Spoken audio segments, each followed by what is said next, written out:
आपको वोट देता रहा है? भारत का इतिहास में ये 9 साल का हमारे जर्नी है, ये बहुत ही मेमोरेबल है। और एक दृष्टि से देखा जाएगा तो हमारे लिए बहुत बड़ा अचीवमेंट का ये एक समय है। 9 साल पहले हमारे देश का क्या हालत था और आज 9 साल के बाद में मोदी जी के नेतृत्व में जो सरकार चल रही है उसके बारे में एक आकलन अगर करेंगे, अगर डीपली स्टडी करेंगे तो आपको फ़र्क बहुत अच्छी तरह से नज़र आएंगे। आजकल पॉलिटिकली बयानबाजी करते करते में असली जो विकास हुआ है वो छूट जाता है और किसी लोगों को तो गुमराह करके वो जो असली मुद्दा है उससे लोग भटक भी जाते हैं। मैं अगर पिछले 9 साल के जो टेनियर है मोदी जी के नेतृत्व में हमारी सरकार चल रही है, मोटा मोटा देखा जाएगा तो हम अर्थव्यवस्था की दृष्टि से 11वीं पोजीशन में थे, 11th पोजीशन। आज हम दुनिया का 5वीं सबसे बड़ा अर्थशक्ति बन के उभरे हैं और अगले 2-3 साल के अंदर में हम दुनिया का तीसरा सबसे बड़ा इकोनॉमी बनने जा रहे हैं। और ये अचानक ऐसा हुआ नहीं है।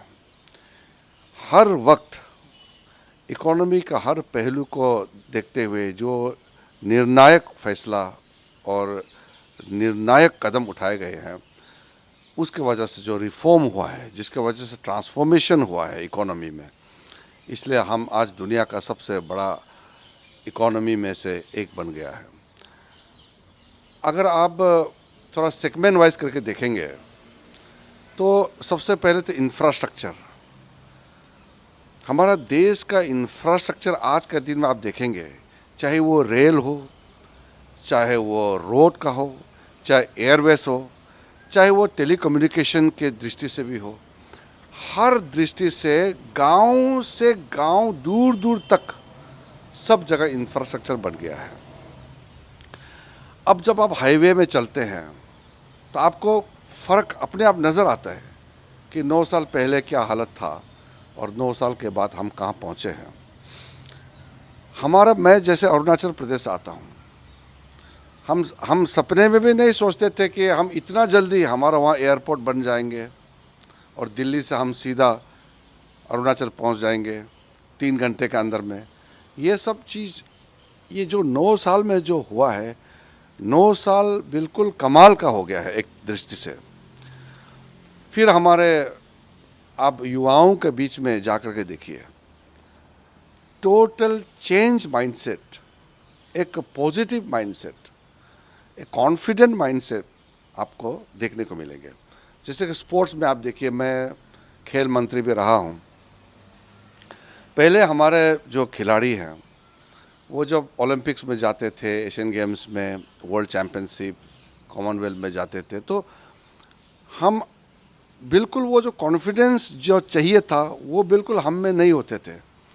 हमारा खाने पीने का व्यवस्था, हमारे जो कपड़े का स्टैंडर्ड्स या जो भी बैकअप सिस्टम था वो खंडित था, बिखरा हुआ था, कोई ऑर्गेनाइज तरीके से नहीं होते थे। अब हमारा खिलाड़ी जब बाहर में जाते हैं तो फुल्ली कॉन्फिडेंट होकर जाते हैं कि हम जीतने के लिए आए हैं। खेल में हार जीत होते हैं, लेकिन ये जो कॉन्फिडेंस है कि हम जीतने के लिए आए हैं, मेडल लेने के लिए आए हैं, ये कॉन्फिडेंस फिर से देखने को मिला है और एक स्पोर्टिंग पावर हाउस के रूप में भारत उभर के आ रहे हैं। पिछले ओलंपिक्स में, टोक्यो ओलंपिक्स में हमने 7 मेडल जीत करके रिकॉर्ड भी बनाया। इसके बाद में अगर आप आम जो पब्लिक, जो कॉमन मैन का आप दृष्टि से देखिए, जो कॉमन आदमी का सुविधा, स्वच्छ भारत अभियान से लेकर के गांव गांव तक, घर घर तक पीने का पानी पहुंच रहा है, हर घर में बिजली पहुंच रहा है, गैस का चूल्हा पहुंचाया जा रहा है, गैस कनेक्शन सबको मिल रहा है, दूर दराज इलाके तक मोबाइल टावर लग गया है। आज फार्मर वो एप्लीकेशन, जो मोबाइल ऐप यूज़ करके अपना जो साइंटिफिक नॉलेज या इनपुट्स उसको सीधा सीधा प्राप्त हो रहे हैं। फिर आप देखिए एक वेंडर, एक स्ट्रीट में चाय बनाने वाला आदमी, वो भी मोबाइल फ़ोन के ज़रिए, डिजिटल पेमेंट के ज़रिए अपना धंधा कर रहा है।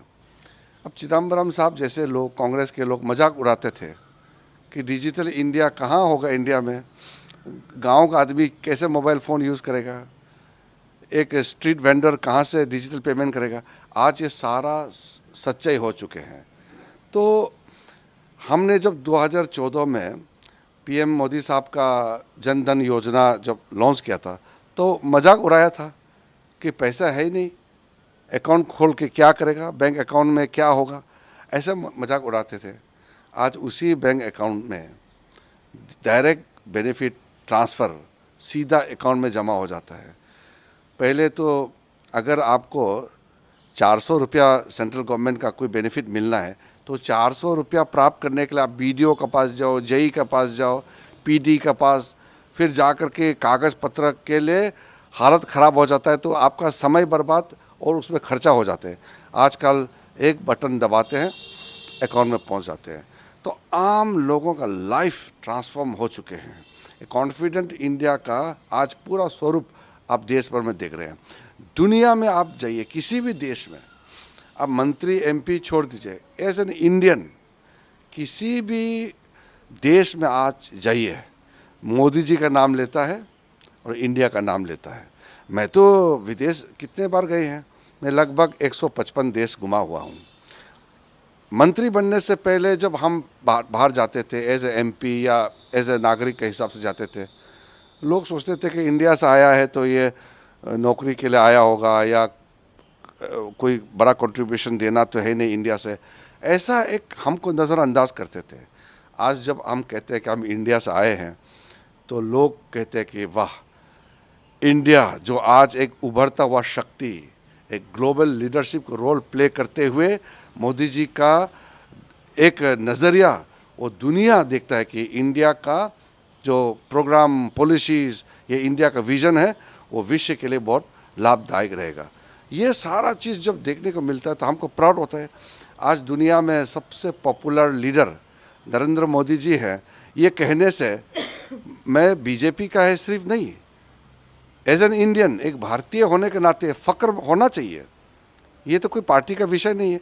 हमारे देश का नेता दुनिया का सबसे लोकप्रिय नेता बन जाता है तो इसका श्रेय सबको लेना चाहिए। ये हमारा प्रधानमंत्री है, सिर्फ बीजेपी वालों के लिए नहीं, सिर्फ सरकार के लिए नहीं, हर एक आदमी को फ़ख्र होना चाहिए।